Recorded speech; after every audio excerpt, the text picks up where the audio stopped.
Hello there, my name is Nate Jackson, the Eclipser. And it's easier just to sing than not to rhyme. Anyway, part 2 of Eclipse series number 8, Lubitsch musicals, Monte Carlo. 1930, 90 minutes, black and white, monaural, 1.20 to 1 aspect ratio and all that good stuff. Jeanette MacDonald stars as Countess Helene Mara, and she's getting married to this guy, the Duke Otto von Lieberheim, played by Claude Allister.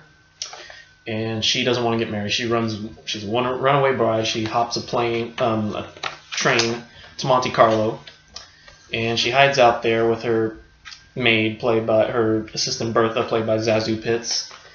And while she's there, she catches the attention of a Count Rudolph Ferrari, played by Jack Buchanan, and she doesn't really like him at first, and so, but she doesn't know who he is. She just thinks he's some creep, named Rudolph, and so he ends up disguising himself or pretending that he is a hairdresser, and so she ends up hiring him to be her hairdresser. He does a bad job at it, and so she ends up firing him. However, she ends up, keeping him on because apparently he can massage her scalp really well, and so of course they end up falling for each other. But at the same time, she doesn't feel like she can marry him because she thinks he's just a commoner.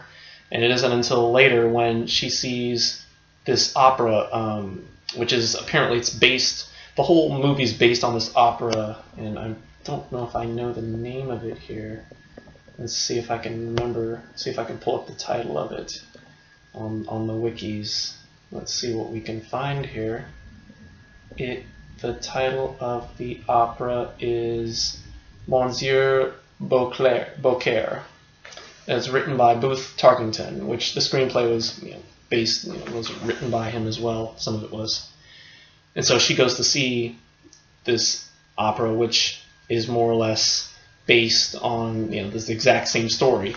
A hairdresser who's actually a prince. And when she sees Rudolph sitting in the seats, she realizes that she made a big mistake, and he's like, "You're not really a hairdresser, are you?" "No, I'm a count." And they end up getting married and all that good stuff, and beyond the blue horizon and all that good stuff. So happy endings. However, in the original story, it's a sad ending, and he ends up leaving her, and she feels regretful for not finding out that he's actually a prince. So, but in this movie, there's all smiles. Monte Carlo brings everybody together. Ha ha ha ha. Anyway, I think I like this one a little bit better. I like this one a little bit better than The Love Parade, but that's not saying much, considering while The Love Parade had Maurice Chevalier, which again I'm not a fan of his stuff, it did have Lupita Lane and Lillian Roth, who, again, stole the movie from them and made it a lot more fun than it could have been. And I don't feel like Monte Carlo just didn't have that same kind of humor that I really enjoyed. That being said, it didn't have Maurice Chevalier, and Buchanan, I think, did an excellent job at his role. So, take some and lose some and all that stuff. So, same thing. I give it an A-. I'm again not a fan of Jeanette MacDonald's voice, so I think, and I think some of that also comes with a lot of the the mastering.